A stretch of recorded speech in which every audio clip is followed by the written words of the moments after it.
বন্ধুরা, আপনাদের সবাইকে ব্লগ সারভাইভে স্বাগতম। আর আজকের ভিডিওটা হতে চলেছে অনেক মজাদার, কারণ আজকের ভিডিওতে আমি বলতে চলেছি আপনারা কীভাবে আপনাদের পেইন্টিং অথবা আপনাদের যেই আর্টগুলো রয়েছে, খাতার আর্ট না ক্যানভাসের আর্ট, যে ক্যানভাসের আর্টগুলো রয়েছে সেগুলো কীভাবে আপনি ভার্নিশ অ্যাড করবেন। ঠিক আছে, ভার্নিশ অ্যাড কেনাও পাওয়া যায়। আজকে আমি দেখাবো হোমমেড পদ্ধতিতে কিভাবে আমরা ভার্নিশ ইউজ করতে পারি। তো চলুন শুরু করি তাড়াতাড়ি ভিডিও। তো হ্যাঁ বন্ধুরা, দেখুন আমি এখানে সামনে যতগুলো উপাদান রেখেছি সেই সব উপাদানই কাজে লাগবে আমাদের সেই ভার্নিশ ইউজ করাতে, আমাদের সেই পেইন্টিং। আমি আগেই বলে রাখছি, এই ধরনের ভিডিও কিন্তু আপনারা ইউটিউবে কোথাও পাবেন না। এই ভিডিওটা বিশেষভাবে স্পেশাল, কারণ এটা আমার হোমমেড ঘর পদ্ধতিতে আমি ভার্নিশ ইউজ করছি। আপনারা যদি কিনতে না চান তাহলে আপনারা এইভাবে আমার মতো হোমমেড ভার্নিশ ইউজ করতে পারেন। এটা কিন্তু একদম ভার্নিশের মতো কাজ করে, আমি মনে করি ভার্নিশের চেয়েও বেশি কাজ করে। চলুন কোনগুলো কোন উপাদান সেটা দেখে আসি। তো প্রথমে আমাদের কাছে আছে একটা বক্স। যে বক্সটা দেখতে পাচ্ছেন এটা একটা খালি বক্স। আপনারা যেরকম ধরনের ইচ্ছা সেরকম বক্সটা, কিন্তু আপনাদের মনে রাখতে হবে এরকম একটা ঢাকনা দেওয়া বক্স আপনাদের লাগবে। ঠিক আছে, এরকম একটা খালি বক্স যেটা পরিত্যক্ত রাখবে না, সেটা সেরকম বক্সে আপনাদের লাগবে। এবার দ্বিতীয় উপাদানটা কি দেখুন, দ্বিতীয় উপাদানটি হলো আমাদের এই ভার্নিশ। তো দেখুন ভার্নিশটা কিন্তু আমাদের সামনে এসে গেছে। এটা হচ্ছে মেইন জিনিস যেটা আমাদের এই ভার্নিশের মধ্যে লাগতে চলেছে। ঠিক আছে, এটা সবচেয়ে মেইন জিনিস, তাই এটা কিন্তু সবচেয়ে বেশি লাগবে। দেখুন এটা কিন্তু হচ্ছে আমাদের ভার্নিশ, যেটা হচ্ছে দেখুন এটা হচ্ছে আমাদের ভার্নিশ। যে ভার্নিশটা হচ্ছে রক্সি ভার্নিশ, বুঝতে পারছেন, রক্সি ভার্নিশ। আর এটা হচ্ছে যে কোনো কাঠ বা যে কোনো কাঠের দোকানে আপনারা পেয়ে যাবেন, অথবা আপনারা যে কোনো কাঠ মিস্ত্রির দোকানেও পেয়ে যেতে পারেন। এটার দাম মাত্র 200 টাকা, আপনারা 200 টাকার উপরেও নিতে পারেন। ঠিক আছে, আর এটা হচ্ছে যে ক্লিয়ার ভার্নিশ। আপনারা রক্সি পেইন্টের ভার্নিশটা নেবেন, অন্য কোনো ভার্নিশ নেবেন না, কারণ সেগুলোতে কী কী মিক্স করা থাকে তার কোনো জানে। তা আপনারা রক্সি ভার্নিশটাই নেবেন। এটা মূলত কি, এটা হলো আমাদের ভার্নিশ ইউজ করার সবচেয়ে ইম্পর্টেন্ট জিনিস। ইম্পর্টেন্ট জিনিস বলতে এটা দিয়ে আমরা পুরো পেইন্টিংটাকে ভার্নিশ করতে চলছি। এটা দিয়ে মূলত কাঠ ভার্নিশ করা হয়, আমরা সেটাই ইউজ করতে পারি। তো তৃতীয়ত আমাদের কাছে রয়েছে থিনার। তো দেখুন এই থিনারটা হচ্ছে বেস্ট কোয়ালিটির একটা থিনার।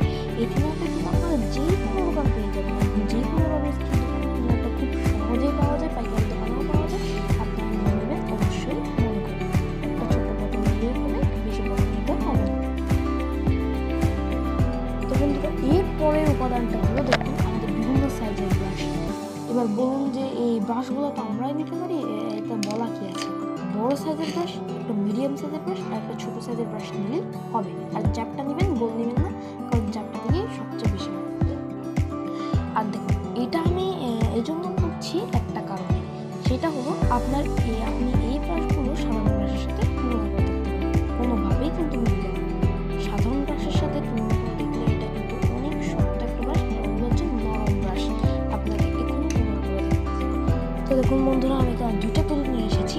এই একটা যেটা আমার বাম হাতে দেখছেন সেটা হচ্ছে আপনাদের সাধারণ তুলি, যে তুলিগুলো আমরা ক্যানভাসে আর্ট করার জন্য ব্যবহার করি, অথবা যেখানে রং করতে হয় সেখানে আর্ট করার জন্য ব্যবহার করি। আর এটা হলো এমন একটা তুলি যেটা আপনারা যে কোনো রঙের দোকানে পেয়ে যাবেন, অথবা আপনারা যদি বলেন দেওয়ালে রং করার জন্য কতগুলো রঙের এরকম সুন্দর সুন্দর তুলি দেখতে পাবেন, খুবই শক্ত তুলি কিন্তু, আর এরকম তুলি কিন্তু আপনারা সেখানে পেয়ে যাবেন। দেখুন এটা কিন্তু খুবই সফট একটা তুলি, একদম নরম একটা তুলি, কিন্তু এইটা দেখুন এটা একদম একটু মসৃণ না, অমসৃণ টাইপের একটা তুলি। এরকম অমসৃণ টাইপের তুলি নিতে হবে। যদি এই তুলিটা আপনারা ব্যবহার করেন তাহলে কিন্তু সেই তুলিটা আপনার নষ্ট হয়ে যাবে, আর এটা কিন্তু আর ব্যবহার করতে পারবেন না। তাই বলছি আপনারা এই তুলিগুলো ব্যবহার করবেন, এই জন্য এটা খুবই ইম্পর্টেন্ট। তো বন্ধুরা এখন আমরা তৈরি করে নেবো আমাদের ভার্নিশের মিশ্রণ। এখন বলবেন যে ভার্নিশের মিশ্রণটা তৈরি করতে হচ্ছে, ভার্নিশটা তো আমরা যে কোনোভাবেই লাগাতে পারি, কিনে আনলে তো অনেক ভালো, কিন্তু যেহেতু আপনি ঘরে বানাচ্ছেন সেহেতু আপনার একটু কষ্ট তো করতেই হবে। সেই জন্য দেখুন আপনারা যে পাত্রটা নিয়েছেন সেই পাত্রটা রেখে দেবেন। রাখার পরে দেখুন এখানে একটা জিনিস দেখতে পাচ্ছেন, এখানে হলো এটা হলো বার্নিশ, যেটা আপনাদের প্রথমে দেখিয়ে দিয়েছি, রক্সি বার্নিশের গোল্ড বার্নিশ, সিনথেটিক বার্নিশ, এটা আপনারা ওপেন করে সেখানে ঢেলে নেবেন। আপনাদের ওপেন করে ঢেলে দেখাচ্ছি আমি। দেখুন বন্ধুরা, আমি কিন্তু এই বার্নিশের কৌটোটা একদম ওপেন করে দিয়েছি। এটা ওপেন করার জন্য আপনারা যে কোনো কাঁচি দিয়ে সেটার মাথাটা খুলে নিতে পারেন, এটা খুবই সহজ। তো এখন আমরা এই যে পাত্রটা দেখছেন, এই পাত্রে এটা আমাদের যে ক্যানভাসটা রয়েছে সেই ক্যানভাসটা মাপের অনুযায়ী ঢালবো, বেশিও ঢালবো না কমও ঢালবো না, মানে ক্যানভাসটা যত বড় ততটুকুই ঢালবো। মানে মনে হচ্ছে আমাদের এতটুকুই দিতে হবে, তাহলে আমি ততটুকুই দিব। আমার ক্যানভাসের জন্য আমার যতটুকু মনে হয় আমি ততটুকুই দিচ্ছি।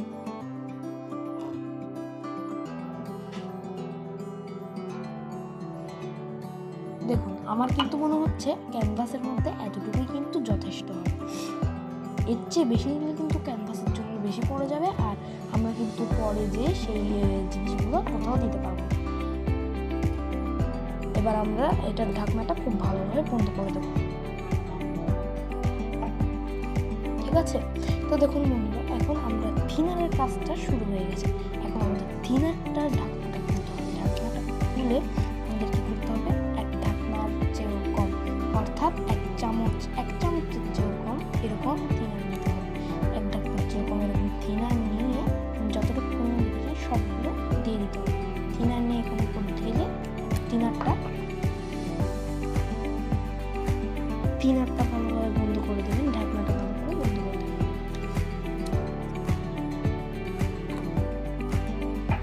দেখুন বন্ধুরা, আমাদের কিন্তু এটা করা শেষ। এইবার প্রথম কাজ হলো আপনারা যেই তুলিটা ব্যবহার করছেন, অর্থাৎ যে তুলিটা দিয়ে আপনি করবেন সেই তুলিটা নেবেন। যত ছোট হবে তুলি তত ছোট ব্রাশ নেবেন, আর যত বড় হবে তুলি তত বড় ব্রাশ নেবেন। আমারটা যেহেতু মিডিয়াম সাইজের, তাই আমি মিডিয়াম সাইজের ব্রাশটাই অ্যাভয়েড করবো, ঠিক আছে? এবার এই মিডিয়াম সাইজের তুলিটা নিয়ে আমরা কিন্তু এটা ভালোভাবে মিক্স করবো, ভালোভাবে, যাতে কোনো প্রকার তাদের বাবল তৈরি না হয়। আমি যেভাবে মিক্স করছি আপনারা সেভাবে মিক্স করে দিন।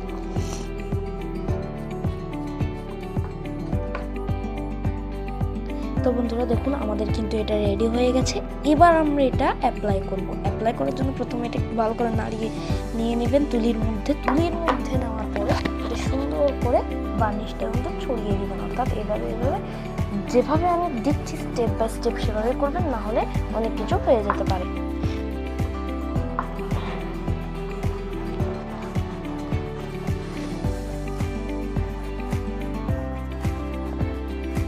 এটা অ্যাপ্লাই করার জন্য কিন্তু আপনাদের সুন্দর করে এভাবে নিয়ে সুন্দর করে দিতে হবে, যাতে কোনো দিকটাই বেঁচে না থাকে। কোনো দিকটাই যাতে বেঁচে না থাকে সেটার দিকে খেয়াল রাখতে হবে।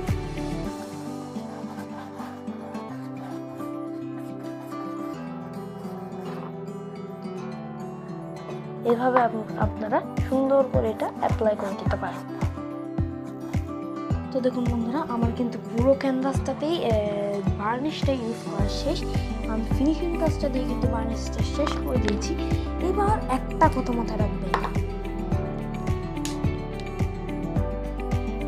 এবার আপনারা একটা কথা মাথায় রাখবেন, কি জানেন? এই বার্নিশটা আপনারা তখনই ইউজ করবেন যখন আপনাদের পুরো ছবি শুকিয়ে যাবে। এবং তার চেয়েও বড় কথা, এটা কিন্তু আপনারা শুধুমাত্র অ্যাক্রিলিক কালারের পেন্টিংয়েই ব্যবহার করতে পারেন। পোস্টার কালার, ওয়াটার কালার এরকম রঙের আপনারা এরকম রঙের মধ্যে কিন্তু এটা ব্যবহার করতে পারবেন না। এটা ব্যবহার করলে কিন্তু কী হবে, আপনার যেটা ছবি আছে সেই ছবিটার মধ্যে আপনাদের একটা ছবি আছে সেই ছবিটার ঘনত্বটা বেড়ে যাবে। অর্থাৎ সেই ছবিটা আগে খুবই লাইট লাগতো, কিন্তু দেওয়ার পর কিন্তু অনেক ডার্ক হয়ে যাবে। দেখুন, আপনারা কিন্তু ভিডিও আগে দেখতে পেয়েছেন এরকম একটা লাইট ছিল, এখন কিন্তু অনেকটাই ডার্ক হয়ে গেছে, ভালো করে লক্ষ্য করলে দেখতে পাবেন। তো এভাবে কিন্তু এগুলো ডার্ক হয়ে যাবে। আর সেই ডার্কনেসটা যদি আপনি যেখানে বেশি ওয়াটার ব্যবহার করেছেন, অর্থাৎ পানি ব্যবহার করেছেন, রং ব্যবহার করেন, সেই জায়গায় তো যদি আপনারা এই রংটার মধ্যে অর্থাৎ বেশি ওয়াটার ব্যবহার করেন, যেমন ধরুন এই জায়গায় আমি বেশি করে ওয়াটার ব্যবহার করেছি, পানি ব্যবহার করেছি। পানি ব্যবহার করার মানে এই জায়গাটা অনেকটা লাইট লাগছে, আমি একটু লাইট করার জন্য পানি ব্যবহার করেছি।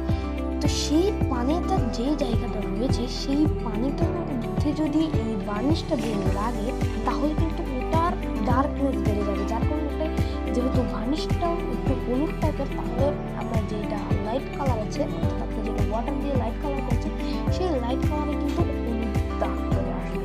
যেই কারণে হলুদ দাগ চলে আসার কারণে কিন্তু দেখতে খুবই বিশ্রী লাগবে। সেই জন্য বলছি আপনারা এটা খুবই সাবধানতার সাথে করবেন আর বেশি ভেবে চিন্তা করবেন, ঠিক আছে? তো এখানে যদি আপনারা বলেন যে পানি কেন লাগতে পারবে না, পোস্টার কালার কেন করতে পারবেন না, তো ওটা তো যেটা কিনা পায় সেটা কিন্তু পোস্টার কালার ব্যবহার করতে পারে। এখন দেখুন আপনার ঘরের বানানো কিনে আনার মতো অনেকটা তফাৎ রয়েছে, তারা অনেক প্রফেশনালি ব্যবহার করে আর আমরা শুধুমাত্র হোমমেড তৈরি করছি। কিন্তু আমাদের হোমমেড তৈরি করতে যে এত কাজ করছে তার জন্য অনেক ইউজ রয়েছে এটা। দেখুন এবার বলতে পারেন যে উপকারিতাগুলো কী। উপকারিতা হলো আপনার যখন এই ছবিটা হবে, ছবিটার মধ্যে যখন গ্লিস লাগাবেন তখন আপনার এই ছবিটা কী হবে, আপনার এই ছবিটার মধ্যে অনেকটা ডার্কনেস এসে যাবে, যার কারণে আপনার ছবিটা যতটা ডার্ক আছে তার চেয়েও বেশি ডার্ক হবে, যার কারণে আপনার ছবিটা একটু দেখতে সুন্দর লাগতে পারে। আর যেগুলো লাইট কালার সেগুলো একটু দেখতে ঠিক লাগতে পারে, তাই আপনারা ভেবে চিন্তে লাগাবেন। আর দ্বিতীয় উপকারিতাটা হলো এটা যখন কোনো ধরুন আপনার 100টা ছবির এক্সিবিশন হচ্ছে, সেই 100টা ছবির মধ্যে আপনার ছবি আছে, এই আপনার ছবিটার মধ্যে গ্লিস লাগানো রয়েছে, কোনো ছবির মধ্যে কিন্তু বার্নিশটা লাগানো নেই, যার কারণে এই একটা ছবি সেখানে উজ্জ্বল চকমকাবে এবং সবার চোখে কিন্তু সেই ছবিটাই পড়বে। এটা হলো এটার উপকারিতা। দূরের থেকে দেখলে কিন্তু, দূরে থেকে না কাছে থেকেও কিন্তু এটা লাইটের সামনে এটা চকমকায়, সেই জন্য আপনার এটা যেহেতু চকচকাবে মানে গ্লিসি লাগবে, সেই জন্য আপনার যেটা ভার্নিশ রয়েছে তার চেয়েও বেশি কাজ করবে, এটা তার চেয়েও বেশি ডবল করে সুন্দর করে দেবে ছবিকে। এটা দিলে কিন্তু খুবই সুন্দর একটা ইফেক্ট আসে। আরেকটা উপকারিতা আছে, আরেকটা উপকারিতা হলো আপনার কি, এটাতে আপনি চাইলে রং ঢেলে দেন, আপনি চাইলে পানি ঢেলে দেন, আপনি চাইলে পৃথিবীর সবচেয়ে শক্তিশালী রংটা ঢেলে দেন, কালো ঢেলে দেন, এটা কিচ্ছু হবে না আপনার। আপনি চাইলে ট্রাই করে দেখতে পারেন, এটার উপর আপনি রং ঢেলে দেন, কিচ্ছু হবে না, এটা একদম নিট অ্যান্ড ক্লিন থাকবে। শুধু একটু মুছে দিতে হবে একটা কাপড় নিয়ে, তাহলে এটা চলে যাবে। একটু ধুলোমালা পড়বে, কিন্তু যদি এটা না দেন তাহলে কিন্তু রং পড়লেও সমস্যা হবে আর আপনার পুরো পেন্টিংটাই নষ্ট হবে। এটা হলো এটার উপকারিতা। আর যদি এরকম উপকারিতাটা আপনারা না পেতে চান তাহলে কিন্তু কোনো অসুবিধা নেই, আপনারা কিন্তু নিজের মতো করে পারেন। আর যদি আপনারা বিগিনার হন তাহলে কিন্তু এটা আপনাদের জন্য নয়, আর বিগিনার না হলে আপনারা যদি একটু চান তাহলে কিন্তু এটা আপনাদের জন্য। এবার আমরা এর পরের স্টেপে আসি। তো এখন আপনারা বুঝতেই পারেন এর পরের স্টেপটাকে, আমাদের এখানে তো বার্নিশ লাগানো শেষ, এটার পরের স্টেপ। আরেকটা কথা, আপনারা কিন্তু আপনাদের যে ছবিটা আছে বার্নিশ লাগানোর পরে আপনাদের ছবিটা কিন্তু একটু ঘনত্ব থাকবে আর একটু তরল পদার্থ থাকবে, সেহেতু আপনারা একটু রোদে রেখে দিবেন অথবা আপনারা যে কোনো জায়গায় একটু শুকাতে রেখে দিবেন। যখন প্রপারলি শুকিয়ে যান তখন কিন্তু এটা সুন্দর লাগবে, ঠিক আছে? আপনারা এটা বলবেন না যে সেটা ধরতে যাবেন কিছু দিবেন, এটাতে যেন একটাও ময়লা না পড়ে, তাহলে কিন্তু এটা লেগে যাবে সারা জীবনের জন্য। তাই বলছি এটা যখন শুকাবে তখনই আপনারা একটা নির্দিষ্ট স্থানে এটা রেখে দিবেন।